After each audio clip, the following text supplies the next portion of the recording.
Mais pensons-nous vraiment que le changement de la Constitution qui est prôné comme solution devant tous ces tableaux noirs, pensez-vous vraiment que le changement de la Constitution avec visée d'un troisième mandat soit la réponse la plus adéquate au drame de ces populations congolaises?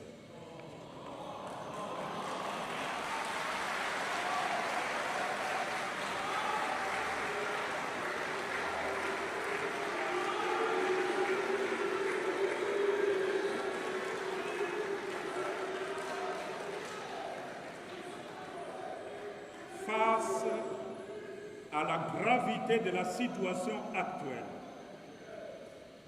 comme le déclare le message de la SENCO, nous ne voyons ni la nécessité, ni l'urgence, ni l'opportunité du changement de la Constitution. La priorité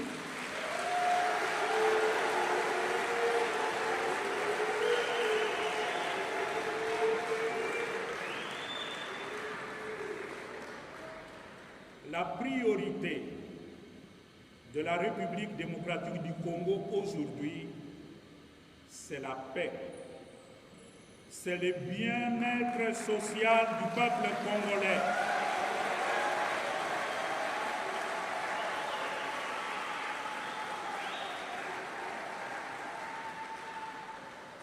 C'est l'unité de notre pays et la cohésion sociale, le vivre ensemble en paix.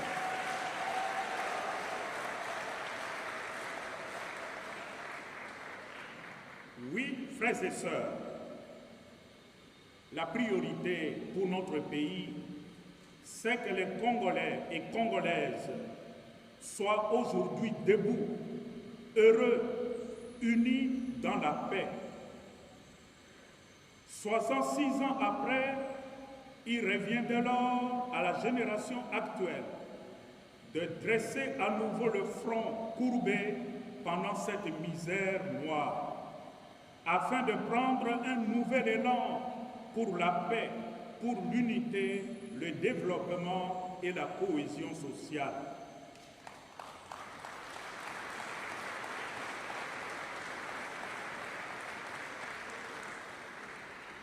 « 66 ans après, le temps est venu de passer de la violence au dialogue, de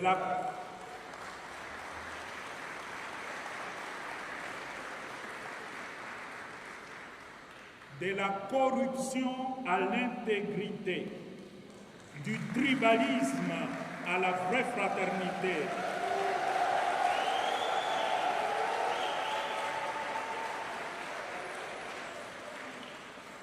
et de la prédation au service désintéressé du bien commun.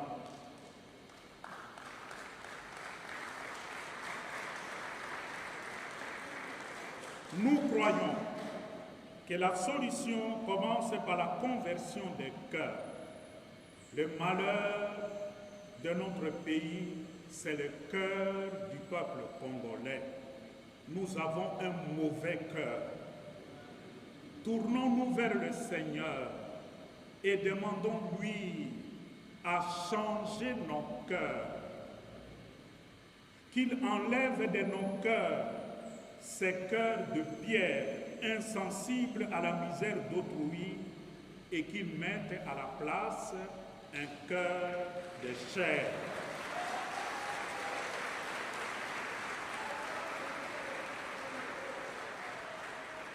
Ainsi, demandons au Seigneur de faire de chacune de nous, un artisan de paix, de justice et d'espérance, afin que le Congo puisse retrouver pleinement sa vocation de terre de vie et de bénédiction. Puisse le Seigneur, qui nous a donné ce beau et grand pays, nous accorder le don de la paix, de l'unité et du vivre ensemble harmonieux.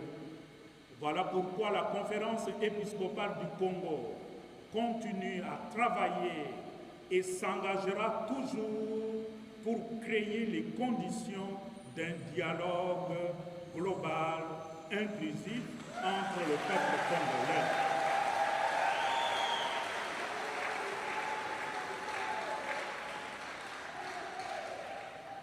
Que la Vierge Marie, Reine des apôtres et Notre-Dame du Congo, de réfléchir afin de découvrir devant Dieu et devant ma propre conscience quelle est la mission que le Seigneur me confie aujourd'hui.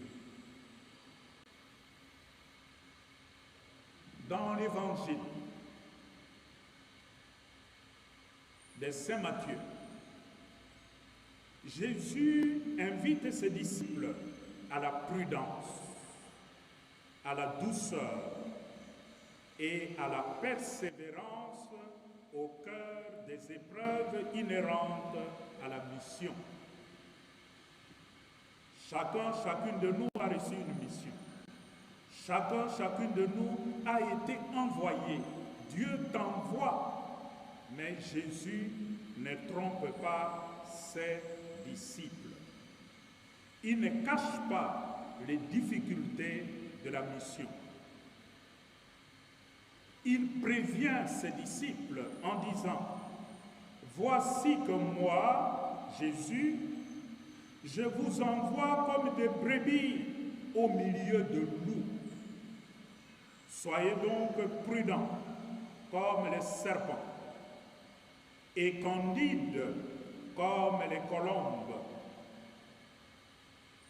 Mais celui ou celle qui aura persévéré jusqu'à la fin, celui-là sera sauvé. Matthieu 10, 16 et 22.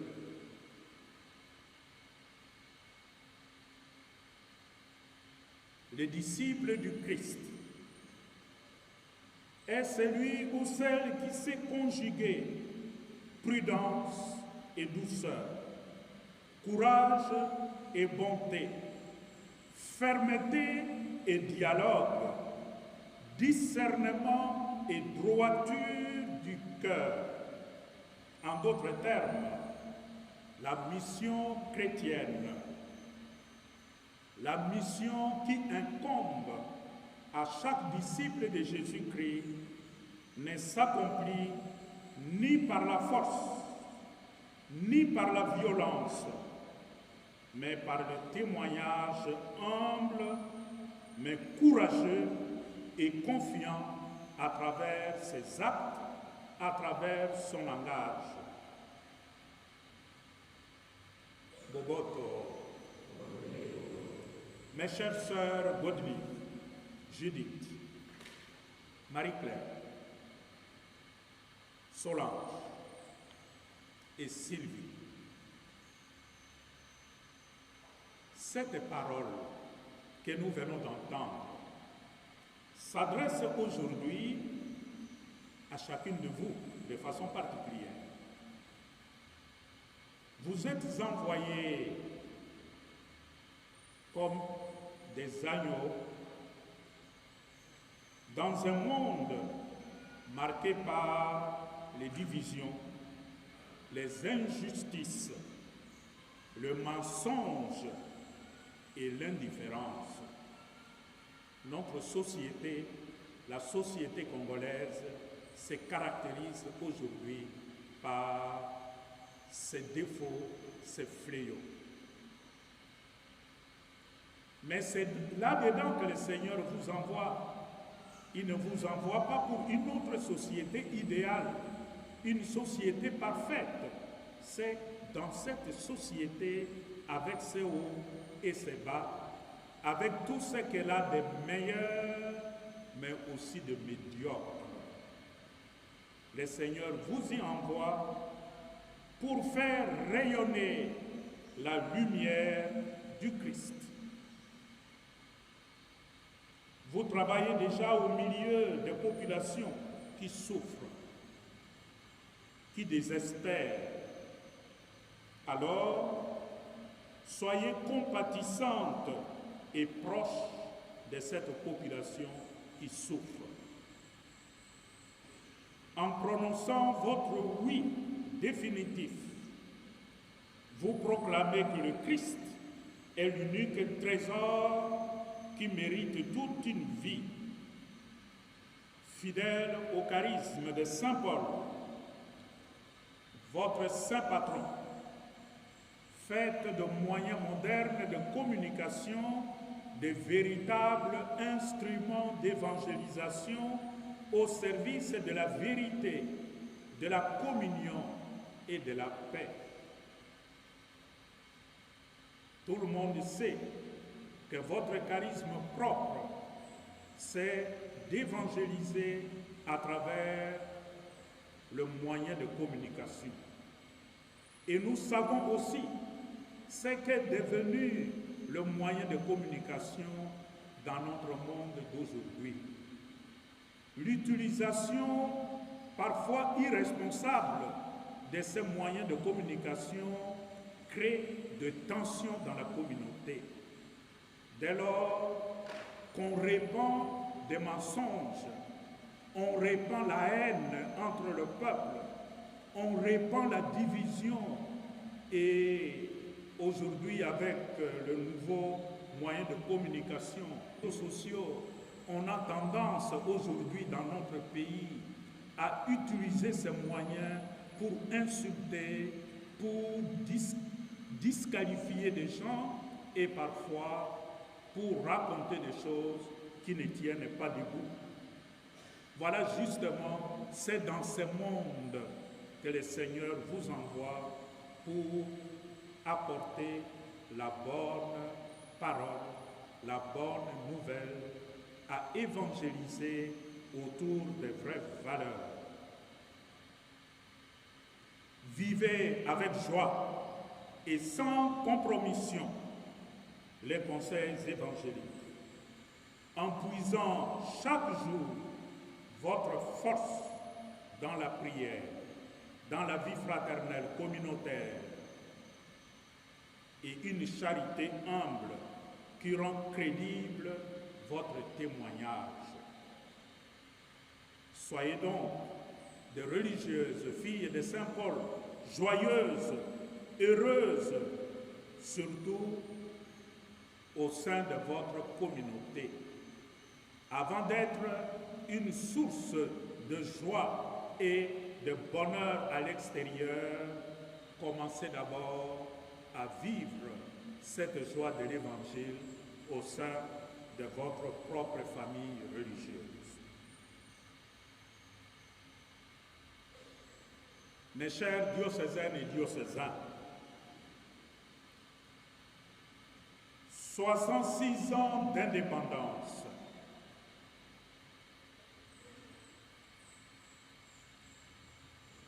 Et en regardant la réalité que nous vivons aujourd'hui, nous ne devons pas esquiver une sérieuse remise en question qui s'impose.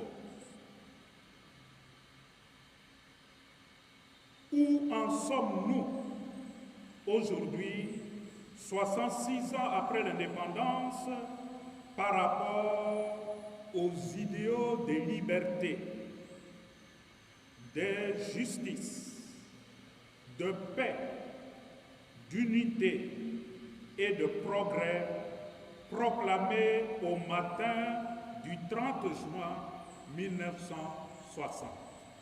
Où en sommes-nous aujourd'hui? Qu'avons-nous fait de cette terre abondamment bénie par Dieu? 66 ans après, la RDC devrait compter parmi les principales forces de développement du continent africain. Et regardons la réalité.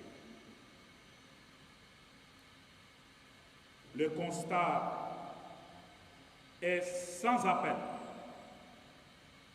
Après 66 ans d'indépendance, nous avons collectivement échoué.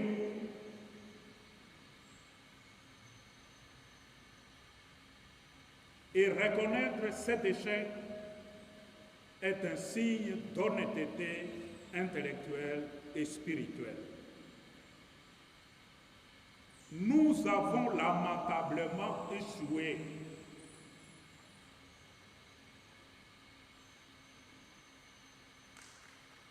Comme les évêques nous l'ont rappelé dans leur message, qui vous sera lu encore aujourd'hui, notre nation est aujourd'hui en péril. Les conflits armés, avec plus d'une centaine de groupes armés, on parle de plus de 160 groupes armés dans notre pays.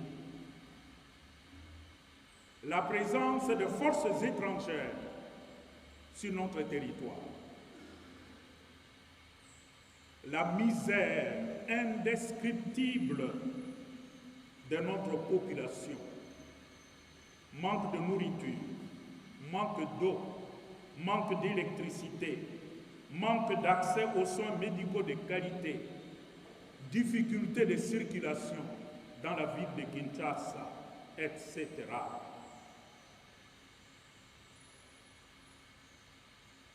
L'occupation d'une partie de notre territoire par des pays voisins, soit avec l'accord du gouvernement congolais, soit par la force. L'insécurité généralisée. Nos paroisses, qui sont généralement visées, attaquées.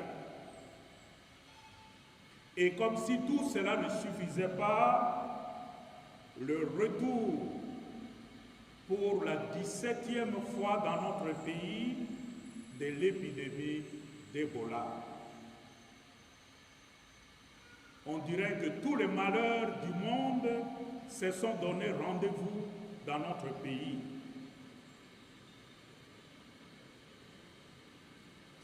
Mais pensons-nous vraiment que le changement de la Constitution qui est prôné comme solution devant tous ces tableaux noirs, pensez-vous vraiment que le changement de la Constitution avec visée d'un 3e mandat soit la réponse la plus adéquate au drame de ces populations congolaises?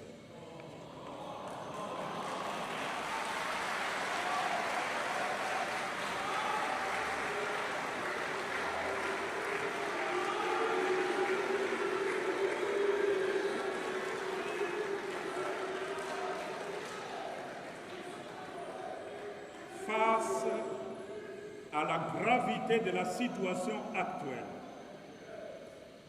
comme le déclare le message de la SENCO, nous ne voyons ni la nécessité, ni l'urgence, ni l'opportunité du changement de la Constitution. La priorité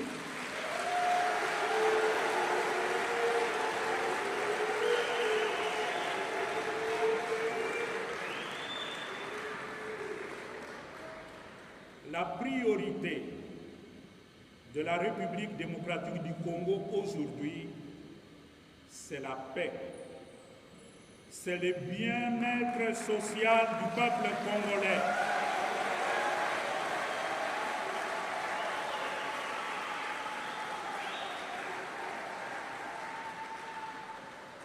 C'est l'unité de notre pays et la cohésion sociale, le vivre ensemble en paix.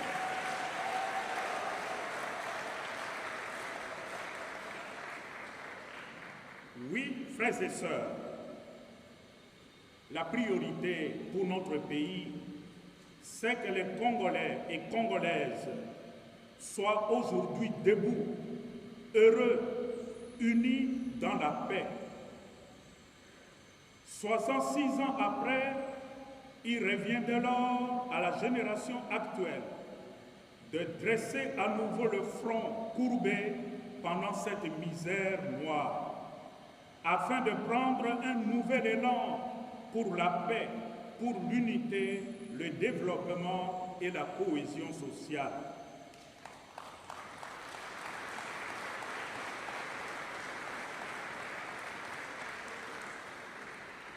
« 66 ans après, le temps est venu de passer de la violence au dialogue, de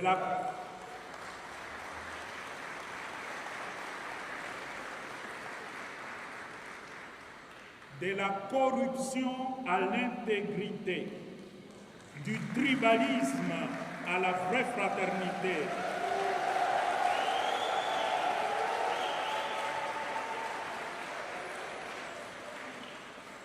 et de la prédation au service désintéressé du bien commun.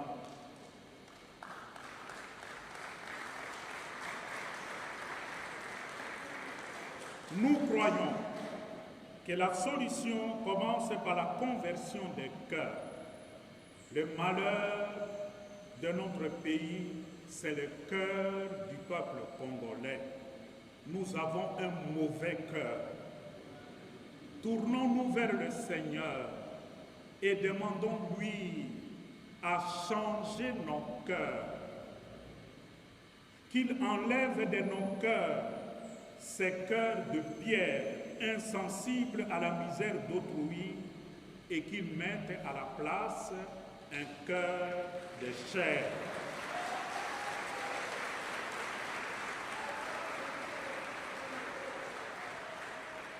Ainsi, demandons au Seigneur de faire de chacune de nous un artisan de paix, de justice et d'espérance, afin que le Congo puisse retrouver pleinement sa vocation de terre de vie et de bénédiction. Puisse le Seigneur, qui nous a donné ce beau et grand pays, nous accorder le don de la paix, de l'unité et du vivre ensemble harmonieux. Voilà pourquoi la conférence épiscopale du Congo continue à travailler et s'engagera toujours pour créer les conditions d'un dialogue global, inclusif entre le peuple congolais.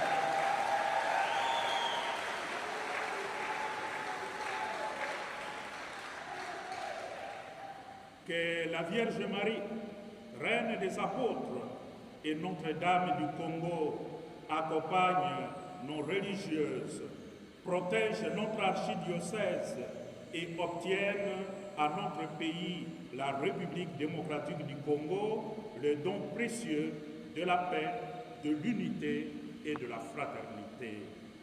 Amen.